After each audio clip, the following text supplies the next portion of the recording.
Bismillahirrahmanirrahim. Assalamualaikum warahmatullahi wabarakatuh. Apa kabar anak soleh soleha? Alhamdulillah luar biasa dahsyat. Allahu Akbar. Alhamdulillah berjumpa lagi dengan pembelajaran tematik. Hari ini kita akan belajar subtema 4, PB3 dan 4. Sebelum kita mulai, yuk kita baca doa sebelum belajar. Bismillahirrahmanirrahim. Rabbi zidni ilman warzuqni fahman waj'alni minas sholihin. Amin ya rabbal alamin. Oke anak-anak, materi yang akan kita pelajari hari ini adalah 1. Bagian-bagian bunga, 2. Pembagian 3 angka dengan 1 angka, 3. Cara berkembang biak tumbuhan dengan umbi. Nah, kalian simak video-video berikut ya. Check it out. Media pembelajaran, video bergambar bagian-bagian bunga dan fungsinya. Sebelumnya, mari kita awali kegiatan belajar ini dengan membaca basmalah bersama. Bismillahirrahmanirrahim. Baiklah, mari kita belajar tentang bagian-bagian bunga. Diawali dari putik, lalu benang sari, mahkota bunga, bakal biji, kelopak bunga, dasar bunga, dan yang terakhir, tangkai bunga. Jangan lupa cermati posisinya ya. Selanjutnya kita akan belajar tentang fungsi dari bagian-bagian bunga. Yang pertama, putik berfungsi sebagai alat kelamin betina untuk alat perkembangbiakan bunga atau sebagai alat reproduksi betina pada bunga. Selanjutnya, benang sari berfungsi sebagai alat kelamin jantan untuk alat perkembangbiakan bunga atau sebagai alat reproduksi jantan pada bunga. Kemudian mahkota bunga. Warna menarik yang terdapat pada mahkota berfungsi untuk memikat serangga supaya membantu proses penyerbukan. Kemudian bakal biji. Putik bertemu dengan sari, lalu terjadi pembuahan dan bakal biji akan menjadi cikal bakal tumbuhan baru.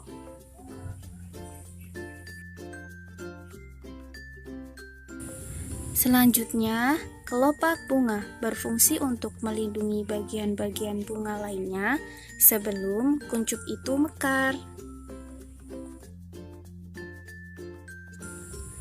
Berikutnya, dasar bunga sebagai tempat bertumpunya bunga dan letak mahkota bunga atau untuk menahan agar bunga tidak jatuh.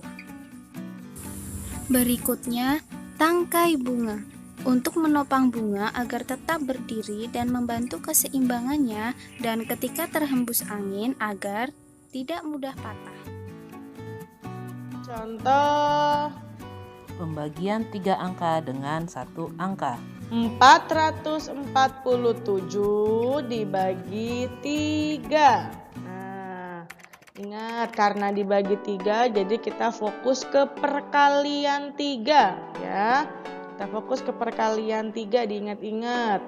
Nah, sebelum mengerjakan kita buat dulu bentengnya nih. Bentengnya, lalu taruh angka yang mau dibagi di dalam benteng 447 dan angka pembaginya taruh di luar benteng. Ya, angka 3 di sini. Nah, kita mulai dari yang paling kiri. Yaitu angka 4 ya. 4 dibagi 3. Berapa? Cari di tabel perkalian 3 yang hasilnya 4. 3 kali berapa? Nggak ada Ustazah. Kalau nggak ada cari yang mendekati. 3 kali berapa yang hasilnya dekat sama 4? Nih ya, 3 kali 1. 3 kali 1 sama dengan 3.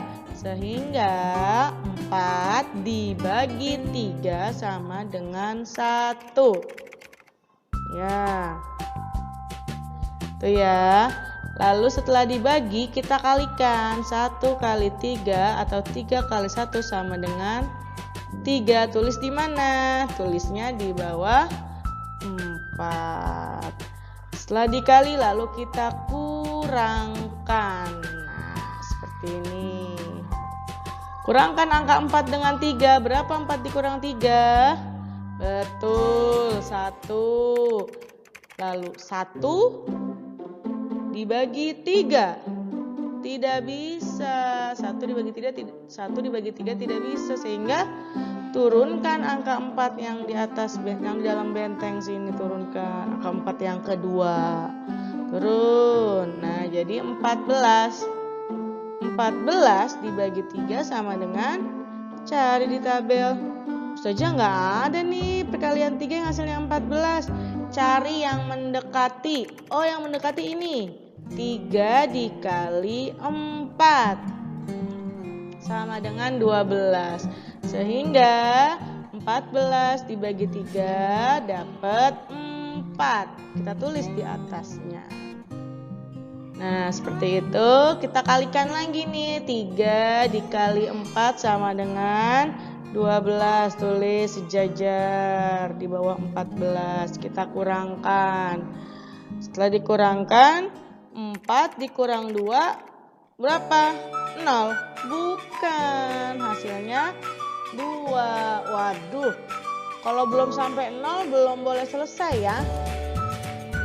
Nah, di sini belum sampai 0. Berarti masih bisa dibagi lagi. Betul. 4 dikurang 2, 2. 2 dibagi 3 tidak bisa, sehingga 7 yang di dalam benteng ini turunkan ke bawah berdekatan dengan angka 2. Jadi 27. 27 dibagi 3. Kita lihat perkalian 3 yang hasilnya 27. 3 kali berapa? 3 kali 9. Sehingga 27 dibagi 3 sama dengan 9. Iya. Kita kalikan lagi 9 dengan 3 sama dengan 27. Lalu kita kurangkan dan hasilnya sama dengan 0. Oke, kalau sudah sampai 0 begini berarti kita sudah dapat hasilnya. Di mana? Yang di atas ini. Berapa tuh? 149. Sehingga 447 dibagi 3 sama dengan 149. Nah, itu saja yang bisa Ustazah sampaikan tentang materi pembagian. Hari ini kita akan belajar mengenai umbi pada tumbuhan. Beberapa jenis tumbuhan berkembang biak dengan cara umbi. Tumbuhan apa saja kah itu? Ada umbi lapis, ada juga disebut umbi batang. Contoh tumbuhan yang berkembang biak dengan cara umbi lapis adalah bawang merah. Dan tumbuhan yang berkembang biak dengan cara umbi batang adalah kentang. Kita bahas satu-satu ya. Bawang merah berkembang biak dengan umbi lapis. Umbi lapis adalah batang berbentuk cakram yang tertutupi oleh lapisan-lapisan daun berdaging untuk menyimpan cadangan makanan. Lapisan daun tersebut tumbuh sangat rapat sehingga tampak seperti batang. Umbi lapis dapat tumbuh menjadi tumbuhan baru. Ini disebut daun, ini pada gambar ini disebut siung, dan bagian ini adalah cakram. Jadi umbi lapis itu tadi berbentuk cakram yang tertutupi oleh lapisan daun, dan ini adalah akarnya. Perhatikan ya.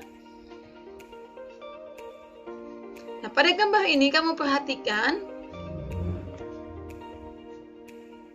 bagian ini adalah tunas yang akan tumbuh menjadi tumbuhan baru.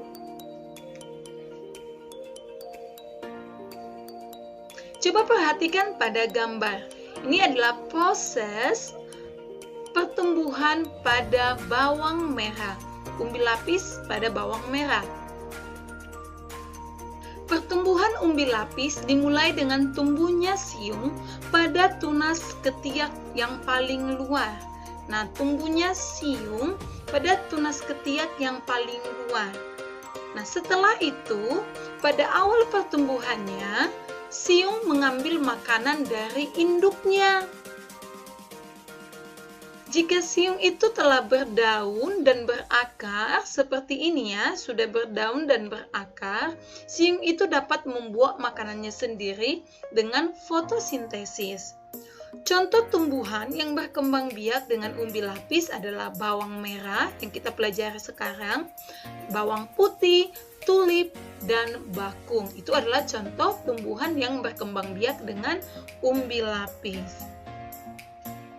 Selanjutnya anak-anak, kita akan belajar mengenai kentang berkembang biak dengan umbi batang. Coba perhatikan pada gambar. Nah, bagian ini disebut umbi batang. Umbi batang adalah batang yang tumbuh di dalam tanah dan ujungnya menggelembung menjadi umbi. Nah, pada gambar yang dilingkari, ini adalah ujungnya yang sudah menggelembung menjadi umbi. Umbi batang juga berisi cadangan makanan, sama seperti umbi lapis tadi ya, berisi cadangan makanan. Ingat ya, itu persamaannya. Pada permukaan umbi batang, tumbuh sisik dan kuncup membentuk mata tunas. Ini yang dimaksud. Jika ditanam, umbi batang dapat tumbuh menjadi tanaman baru seperti ini.